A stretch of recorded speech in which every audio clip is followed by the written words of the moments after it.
तो रूस ने खाया ताव और अब दुनिया भर में तनाव। बहुत बहुत स्वागत है आप सभी का। आपके साथ मैं हूं स्वप्निल। देखिए, रूस ने आज यूक्रेन पर सुबह 8:30 बजे हमला बोल दिया। अब जो जानकारियां वहां से आ रही हैं उसके हिसाब से 9 यूक्रेनी नागरिक मारे जा चुके हैं। वहीं यूक्रेन दावा कर रहा है कि रूस के 50 सैनिकों को मारा है, 6 फाइटर जेट्स या टैंक्स तबाह कर दिए हैं। यह दावा वहां से किया जा रहा है और इस बीच स्थिति यह है कि अब जो जहां है उसे वहीं पर रहने की सलाह दी जा रही है। जो भारतीय वहां पर फंसे हुए हैं, जो भारतीय स्टूडेंट्स वहां पर फंसे हुए हैं, वो दुश्वारियों से दो चार हो रहे हैं। एटीएम से पैसे नहीं निकल रहे हैं। अगर पहले खाने पीने का सामान घर में जमा कर पाए थे तो ठीक, नहीं तो अभी फिलहाल उन्हें मॉल्स वगैरह में भी चीजें नहीं मिल पा रही, क्योंकि कैश की समस्या से उन्हें दो चार होना पड़ रहा है। ऐसे में क्या कुछ किया जा सकता है, इसी पर हम बातचीत कर रहे हैं। और मेरे साथ जो गेस्ट जुड़े, गौरीशंकर गुप्ता जी पूर्व राजनयिक हैं, लगातार मेरे साथ बने हुए हैं। एसके दत्ता जी विश्लेषक हैं, धीरज श्रीवास्तव चेयरमैन राजस्थान फाउंडेशन, और हितेंद्र शर्मा हमारे सहयोगी कुछ छात्रों के साथ जो आज ही वहां से लौटे हैं। एक बार फिर आप सभी का स्वागत है न्यूज़ 18 राजस्थान पर। दत्ता जी, मैं आपके पास आ रहा हूं। देखिए, अभी तक जितनी भी बातें हुई हैं या हो रही हैं या जो हम देख सुन रहे हैं, वो एजम्पशंस के आधार पर हो रही है। हम ये मानकर चल रहे हैं कि 2 से 3 दिन में हो सकता है चीजें सुधर जाएं, पटरी पर लौट आए। लेकिन वर्स्ट केस सिनेरियो की तरफ हम नहीं सोच पा रहे हैं। क्या कोई ऐसी रे ऑफ पॉजिटिविटी आपको दिख रही है जिसकी वजह से हमारे सारे एजम्पशंस पॉजिटिव साइड है? कहीं ना कहीं पे एक शांति पहल और शांति वार्ता और कूटनीतिक दृष्टिकोण से इसको सुलझाने की बहुत आवश्यकता है। और पूरा दुनिया कहीं ना कहीं पे इस पूरे घटना को लेकर काफी ज्यादा विचलित है। मैं समझता हूँ कि कोई भी छोटा सा गलत कदम, चाहे वो अमेरिका की तरफ से हो या नेटो की तरफ से हो या फिर रशिया की तरफ से, इससे बड़ा कोई कदम अगर रशिया अपनाती है तो बहुत ज्यादा पेचीदा और जटिल हो सकता है ये मसला। और मैं मानता हूं कि जिस तरह का लगातार आपकी आपातकालीन बैठक हो रही है संयुक्त राष्ट्र में, सिक्योरिटी काउंसिल पे और यूएन जनरल असेंबली पे, मेरा मानना है कि कहीं ना कहीं पे इस पे जरूर कोई ना कोई समाधान निकल आएगा। कहीं ना कहीं पे यूक्रेन ने भी बहुत मनमानी की है इस पूरे मसले को लेकर। रूस ने लगातार चेतावनी दिया था कि नेटो पे शरीक नहीं होना चाहिए। अमेरिका और नेटो देश अगर चाहते तो इस पूरे मसले को बहुत ही शांतिपूर्वक वे में सुलझा सकते थे और रूस को भी थोड़ा सा नरम रुख अपनाने की बहुत आवश्यकता थी इस पूरे चीज पे, पर अभी भी देर नहीं हुआ है। मैं समझता हूँ कि ऐसे देश जिसके ऊपर दोनों पावर को कहीं ना कहीं पे भरोसा है, ऐसा कोई देश पहल करे और इस पे भारत बहुत महत्वपूर्ण भूमिका अदा कर सकती है। क्योंकि आज के डेट में भारत का यूरोप के साथ भी, नेटो के साथ भी या फिर अमेरिका के साथ भी और रूस के साथ बहुत अच्छा संबंध है और रूस के साथ ऐतिहासिक संबंध है। और इसीलिए मैंने पहले भी कहा था कि माननीय प्रधानमंत्री जी का जिस तरह का ग्लोबल स्टेचर है और ग्लोबल लीडरशिप का जो एक उनका इमेज है ग्लोबल लीडर का, इस चीज के माध्यम से माननीय प्रधानमंत्री जी इस मामले को बहुत अच्छी तरह से सुलझा सकते हैं। मैं समझता हूं कि भारत के विदेश मंत्री लगातार इस चीज पे कदम उठा रहे हैं और लगातार संपर्क में है भारत के दूतावास के साथ। वहां पे जितने सारे भारत के नागरिक फंसे हुए हैं उनसे मेरा अपील रहेगा कि आप लोग लगातार भारत के दूतावास के साथ संपर्क में रहिए और पैनिक मत क्रिएट कीजिएगा और पैनिक मत होइए। जरूर कहीं ना कहीं पे एक सही रास्ता निकाला जाएगा और आप लोगों को सुरक्षित निकाला जाएगा। ये मामला अगर और ज्यादा पेचीदा हो जाती है तो ये ग्लोबल रूप अपना सकती है, वो बहुत घातक होगा। और भारत को कोई भी कदम उठाने से पहले 2 विषय पे बहुत महत्वपूर्ण वे में सोचने की आवश्यकता है कि चीन का क्या रुख रहेगा, ये बहुत महत्वपूर्ण है। और उसके साथ साथ इमरान खान, पाकिस्तान के जो प्रधानमंत्री है, वो रूस पे गए हुए हैं 2 दिन के यात्रा पे। अब ये भी देखना होगा कि उस शिखर वार्ता में रूस और पाकिस्तान के बीच में किन सब चीजों पे समझौता होता है। वो भी एक बहुत महत्वपूर्ण भूमिका अदा करेगी भारत के सोच के ऊपर और भारत के पहल के ऊपर। पर मैं मानता हूं कि अब ऐसे क्राइसिस वाले सिचुएशन पे माननीय प्रधानमंत्री जी नरेंद्र मोदी जी शायद इस मसला का बहुत बेहतरीन हल निकाल सकते हैं। ठीक है दत्ता जी, आपके समय के लिए और आपके कमेंट्स के लिए बहुत बहुत शुक्रिया हमारे साथ जुड़ने के लिए। तो देखिए, अब जिस तरह की स्थितियां बन रही हैं वो सभी के सामने हैं और बहुत सी चीजें हैं जिसकी तरफ ध्यान दिए जाने की जरूरत है, खासकर इस बात की कि क्या वहां फंसे हर एक भारतीय तक इंडियन एम्बेसी के जो अधिकारी हैं या जो लोग हैं वो पहुंच पा रहे हैं, क्योंकि कुछ ऐसे लोग जो कि हमारे साथ आज प्रस्तुति के दौरान जुड़े थे, उन्होंने ये बताया कि वो फोन भी लगा रहे हैं तो उनका फोन रिसीव नहीं हो पा रहा है। गौरी शंकर जी, मैं विश्व में किस तरह के हालात हैं उस सवाल के साथ आपके पास आऊंगा, लेकिन उससे पहले धीरज जी मैं आपके पास आ रहा हूं। धीरज जी, चूंकि लगातार आप संपर्क में हैं MEA के, आपको रेस्पॉन्स क्या मिल रहा है, सवाल नंबर 1। और सवाल नंबर 2, कुछ बातें जो कि यूक्रेन से मेडिकल के स्टूडेंट्स कह रहे हैं, वो ये कह रहे हैं कि अगर हम अलग अलग समय पर फोन लगाने की कोशिश करते हैं तो वो पूरी नहीं हो पाती, या फोन नहीं उठ रहे हैं। क्या इस तरह की कोई जानकारी आप तक पहुंची है?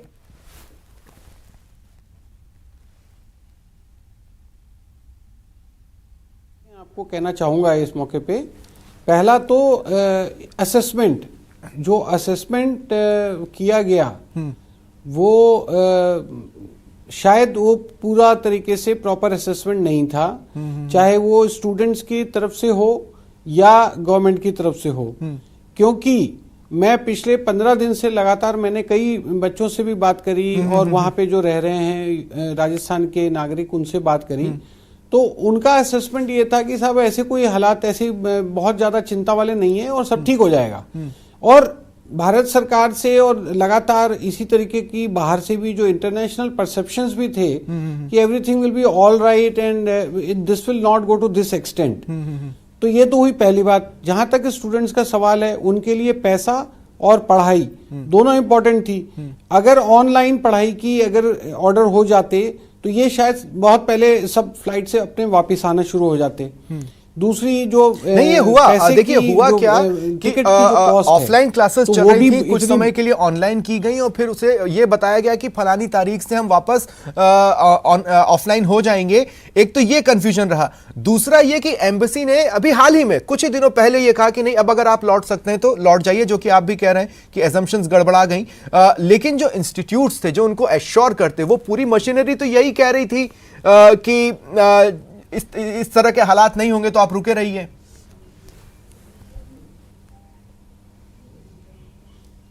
नहीं तो देखिए, वो तो जो लोकल यूक्रेन में जो इंस्टीट्यूशंस हैं या यूनिवर्सिटीज हैं, वो लोग तो जो कह रहे थे उनका वो अपनी तरफ से कह रहे थे।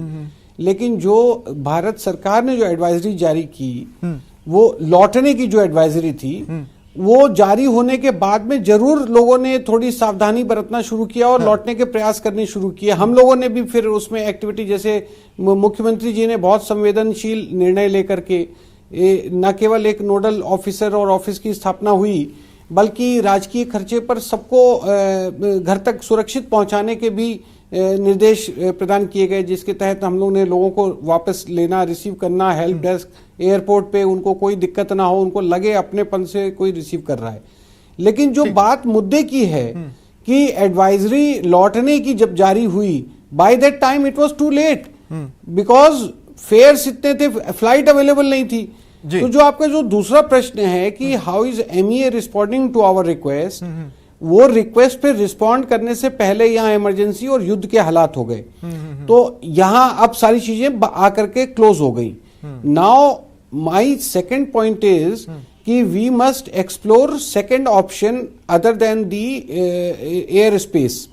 अगर बाई रोड बॉर्डर अगर थोड़ा सा रिलैक्स हो, अगर गवर्नमेंट की तरफ से कुछ एफर्ट्स हो, मेजर्स हो, जिसके लिए हमने अप्रोच किया है कि अगर वहां से पोलैंड एकदम नेक्स्ट है, पोलैंड आ जाए और पोलैंड से बाई रोड नेबरिंग कंट्रीज तक ले जाया जाए और फिर वहां से निकाला जाए, और उससे जुड़ी जो टेक्निकलिटीज हैं जैसे वीजा वाली, और उस पर भी धीरज जी लगातार हम बातचीत कर ही रहे हैं। लेकिन हितेन, मैं आपके पास आ रहा हूं। हितेन, मैं जानना चाहता हूं वहां के बच्चों से, इंडियन एम्बेसी उन्हें कैसे रीच करती थी और ये इंडियन एम्बेसी को कैसे रीच करते थे?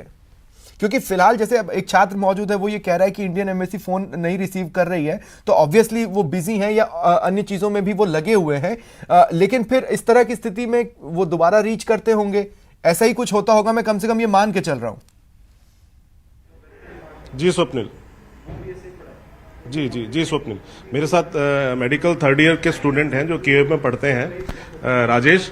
राजेश, मैं आपसे जानना चाहूंगा कि आप कैसे एम्बेसी से कांटेक्ट कर रहे थे और आपसे एम्बेसी कैसे कांटेक्ट में थी, ये मुझे थोड़ा प्रोसेस आप बताएं कि किस तरह से आप 2 वे कम्युनिकेशन में थे उनके साथ। एम्बेसी ने 15 फेब को पहली एडवाइजरी जारी करी थी कि जिनका यहाँ रहना नेसेसरी नहीं है वो इंडिया चले जाएं टेम्परेरी।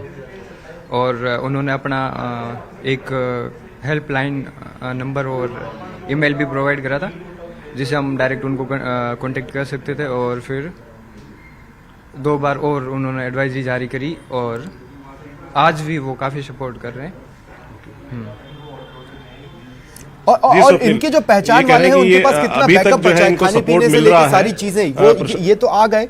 जो नहीं आ पाए वो किस तरह की स्थिति में है, वो किस तरह से जी रहे हैं? क्या इनको भी कैश निकालने में समस्या हो रही है? जो लोग वहां पर है वो कह रहे हैं कि बैंक एटीएम से हम पैसा नहीं निकाल पा रहे हैं।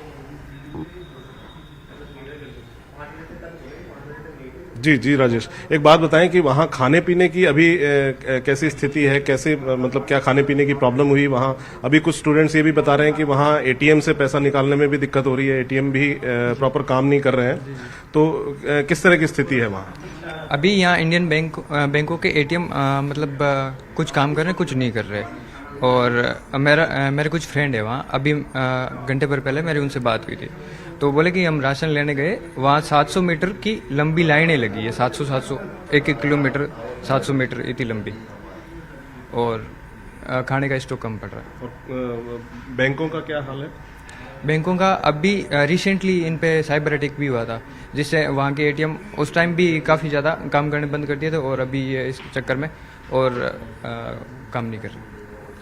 जी स्वप्निल, इनका कहना है कि ये चौतरफा वारफेयर है और इसमें जो है बैंकों के ऊपर भी, बैंकों की साइट्स पे भी साइबर अटैक भी हुए हैं। उसके बाद में तब भी बंद थे बैंक, या बैंकों की जो साइट्स हैं एटीएम है तब भी बंद थे।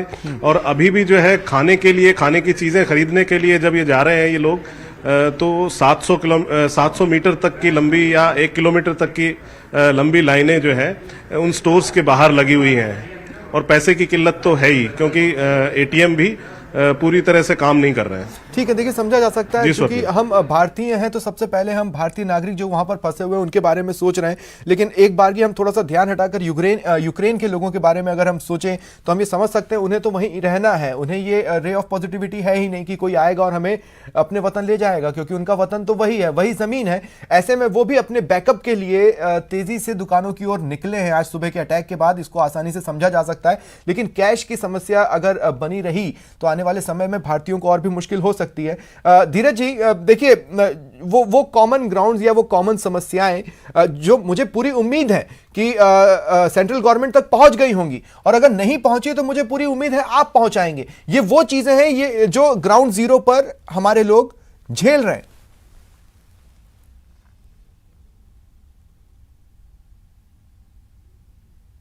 बिल्कुल आपने सही कहा, क्योंकि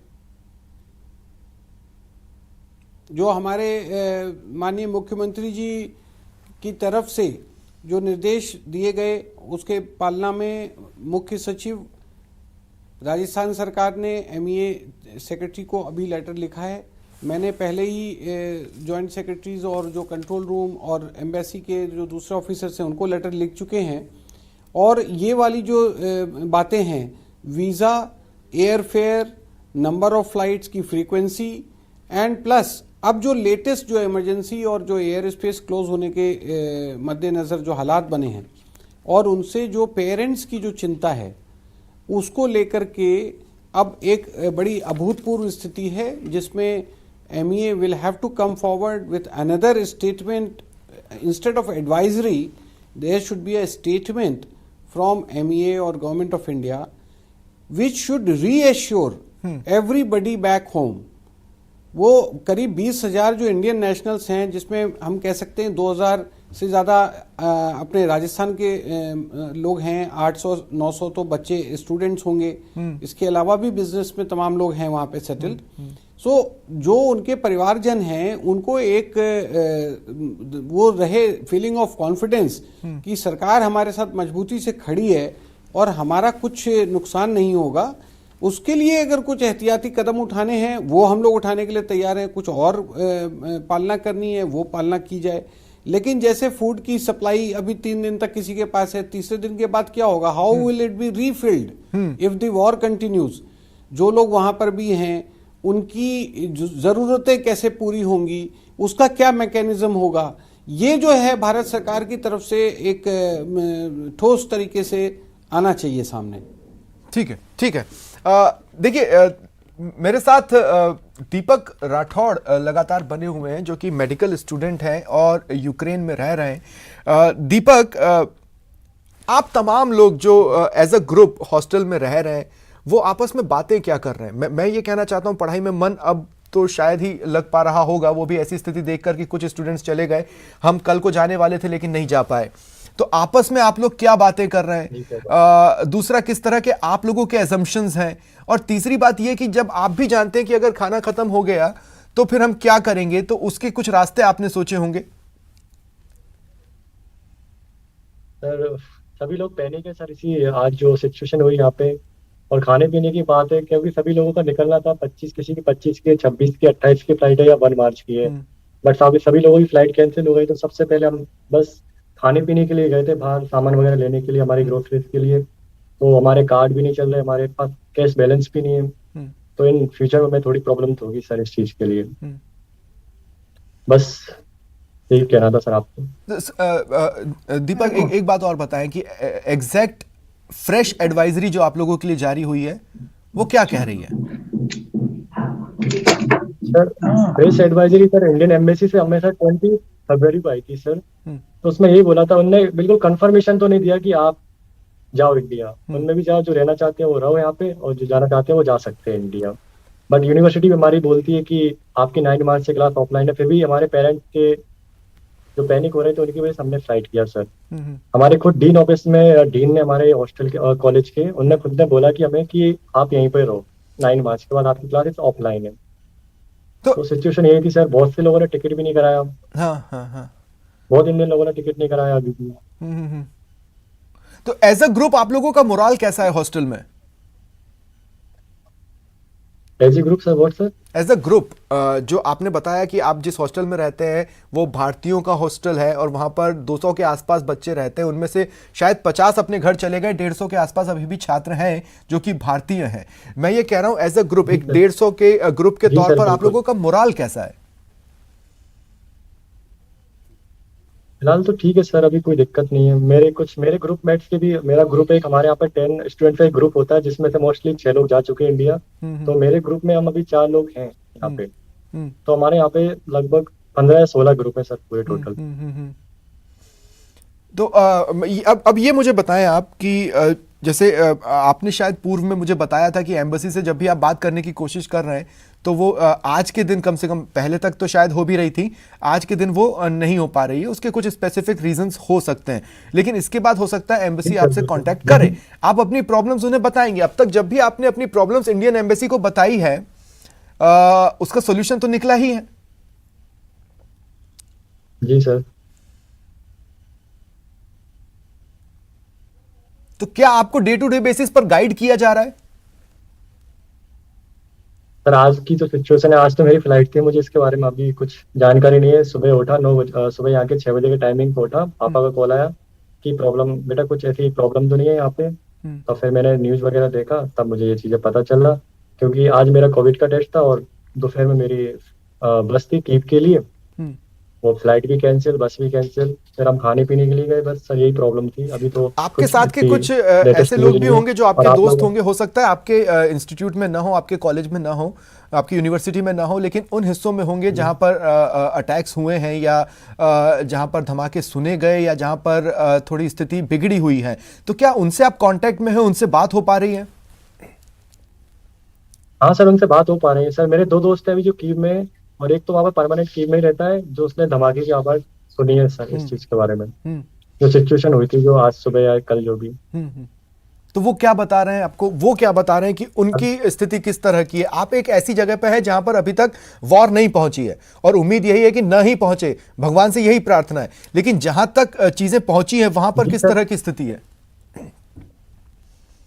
सर वो लोग तो अभी भी डरे हुए हैं सर, क्योंकि एयरपोर्ट है, एयरपोर्ट से उनको आना भी है यहाँ पे, तो उनके पास कोई ऑप्शन भी नहीं है सर। ना उनके पास इतना अमाउंट भी है जो कैश में, जो भी, क्योंकि इंडिया जा रहे थे तो उनके पास यहाँ की करेंसी भी नहीं है। तो वो सिचुएशन में फंसे हुए हैं, इसलिए इंडियन एम्बेसी के बाहर खड़े हुए हैं वो सभी लोग। ठीक है। आपने पहले मुझे बताया था कि आपका इंस्टीट्यूट आपको लगातार बोल रहा था कि आने वाले समय में चीजें सुधर जाएंगी और उसका भी एक रोल रहा आप लोगों के रुकने के डिसीजन के पीछे, या फिर जब आपको ये बताया गया कि आपकी ऑफलाइन क्लासेस जल्द शुरू होने वाली है, उसका भी एक रोल रहा आपके वहां पर रुकने के पीछे। अब इंस्टीट्यूट क्या कह रहा है? इंस्टीट्यूट का तो अभी ये बोला है उन्होंने कि आप हॉस्टल में जो भी फ्लैट में बच्चे दोस्त वगैरह मेरे जो भी है सभी हॉस्टल के अंदर आओ, एक जगह पे रहो। क्योंकि हॉस्टल के अंदर ये सर सिक्योरिटी हमारी पूरी रखी जाती है। गार्ड हमेशा 24 घंटे यूनिवर्सिटी का ट्रिप करते हैं सर। 24 घंटे वहाँ पे गार्ड रहते हैं हमारे लिए, हॉस्टल्स के अंदर और यूनिवर्सिटी के अंदर भी। हमारे हॉस्टल भी यूनिवर्सिटी के अंदर ही है सर। तो उन्होंने यही गाइड किया हमारे लिए कि आप जहाँ भी हो, लोग फ्लैट में या बाहर जो भी हो, एक जगह रहो सभी लोग, इंडियन स्टूडेंट जो भी। ठीक है दीपक, मुझे पूरी उम्मीद है आप लोगों को देश में सुना जा रहा है और आपकी बात को सुना ही गया होगा, आपकी बातें भी पहुंच रही हैं। आप मेरे साथ रहें। धीरज जी, मैं आपके पास आ रहा हूं। धीरज जी देखिए, मुझे बार बार एक चीज़ याद आ रही है। आज जब व्लादिमीर पुतिन ने उनके नेशनल टेलीविजन पर जाकर हमले का ऐलान किया तो उन्होंने साथ में जोड़ा कि अगर किसी ने भी बीच में आने की कोशिश की, यानी किसी भी देश ने बीच में आने की कोशिश की तो अच्छा नहीं होगा। वो ऐसे देशों के लिए कह रहा है जो कि आग में घी डालने का काम कर सकते हैं या जो साइड लेने की कोशिश कर सकते हैं। अब यहां पर इंडिया का रोल काफी बढ़ जाता है क्योंकि हाल के समय में एक वर्ल्ड लीडर के तौर पर प्रधानमंत्री मोदी उभरे, लेकिन यह समय उनके लिए भी एक परीक्षा की तरह है। रूस उस चीज को तो अलाउ कर सकता है जो दोनों तरफ हो, उसको नहीं अलाउ करेगा जो किसी एक तरफ हो।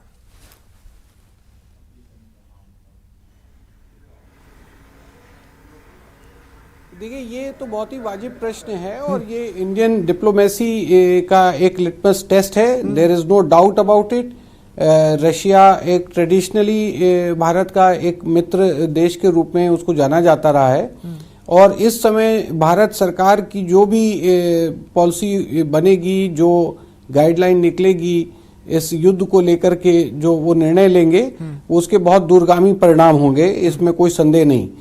लेकिन मैं इससे ऊपर जाकर के जो दीपक राठौड़ जी जिनसे अभी आप वार्ता कर रहे हैं, उनको और आपके चैनल के माध्यम से दो अपील करना चाहता हूं। एक तो जो बच्चे जहां पर भी हैं वो वहां कृपया एकदम वहीं पे रहें, ज्यादा से ज्यादा नीचे के एरिया में रहें, बाहर ना निकलें, क्योंकि 2-3 दिन के अंदर मेरा ख्याल है कि इसका समाधान कुछ ना कुछ निकल जाएगा। इस बीच कोई रिस्क टेकिंग मेजर्स ना लें। दूसरा, एक व्हाट्सएप ग्रुप हम लोगों ने बनाया हुआ है ऑलरेडी, जिसमें ज्यादा से ज्यादा लोगों के डेटा, क्योंकि हमारे पास में जितनी लोगों की संख्या, फोन नंबर, पासपोर्ट नंबर जिनकी रिक्वायरमेंट होती है, कल को कुछ अगर ऐसे मेजर्स ले पाए जिसमें राजस्थान सरकार भी कई, जैसे मैंने आपको बताया कि मुख्यमंत्री जी ने कई स्तर पे कुछ इंटरवेंशंस किए हैं, अगर उनमें कुछ सफलता मिलती है और हम कुछ बच्चों को लाने में कामयाबी मिले तो कम से कम हम उनको रीच आउट कर सकें।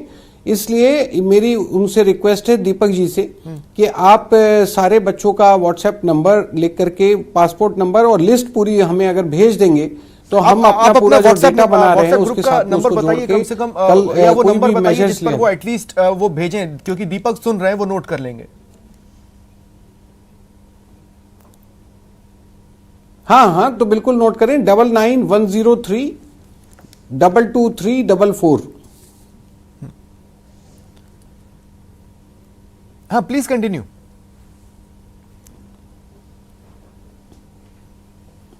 तो ये इससे दो फायदे होंगे कि अगर, जैसा मैंने कहा कि कल को अगर कुछ भारत सरकार के और प्रदेश की सरकार और भी सरकारें हैं, जैसे सारे इंडियन नेशनल्स वहां पर फंसे हुए हैं, तो उनको वहां कुछ अगर डिसीजन होता है, कुछ भी तरीके से रास्ता निकलता है और रोड बाई रोड बॉर्डर से उनको क्रॉस करने की परमिशन ग्रांट हो जाती है और वीजा उनका अप्रूव हो जाता है कि वो अपने प्रिवेलिंग वीजा पे ही शेंजन वीजा उनको मिल जाए और किसी दूसरे देश में, जैसे पोलैंड में हमारे जो राजस्थान के प्रवासी प्रोमिनेंट प्रवासीज हैं, उन्होंने यहां तक पेशकश की है कि कोई चार्टर प्लेन भेजना होगा तो वो चार्टर प्लेन भी भेज सकते हैं, कोई गाड़ी भेजनी हो भेज सकते हैं और उनको रुकाने की भी और खाने पीने की व्यवस्था भी वहां पे की जा सकती है। तो ऐसे संकट के समय में ऐसे तमाम लोग जो जैसे हमारे कोरोना के समय देखिए में सर, मैं यहाँ पर आपसे भी एक रिक्वेस्ट करना चाहता हूँ। आज भी वो बड़े स्टूडेंट्स के साथ संपर्क में है जो यूक्रेन में है, और मुझे पूरी उम्मीद है आप आगे भी समय निकालते रहेंगे, क्योंकि हम ऐसे स्टूडेंट्स को लगातार रीच करते रहेंगे। आज एक जरूरी नंबर आपने बताया जिस पर वो अपनी इन्फॉर्मेशन भेजेंगे। मुझे पूरी उम्मीद है। आपके समय के लिए बहुत बहुत शुक्रिया। हितेन भाई, आपका भी बहुत बहुत शुक्रिया हमारे साथ जुड़ने के लिए, तमाम बातचीत के लिए। तो कुल मिलाकर यूक्रेन में फंसे हैं अपने जो देख रहे हैं घर वापसी के सपने, वो सपने पूरे कैसे हों, ये इस वक्त भारत के लिए बेहद अहम है। और दूसरा, जिस तरह की वॉर की सिचुएशन रूस और यूक्रेन के बीच में बनी है, उसमें भारत क्या रोल निभाता है, इस पर भी निगाहें बनी हुई हैं। फिलहाल इतना ही। नमस्कार।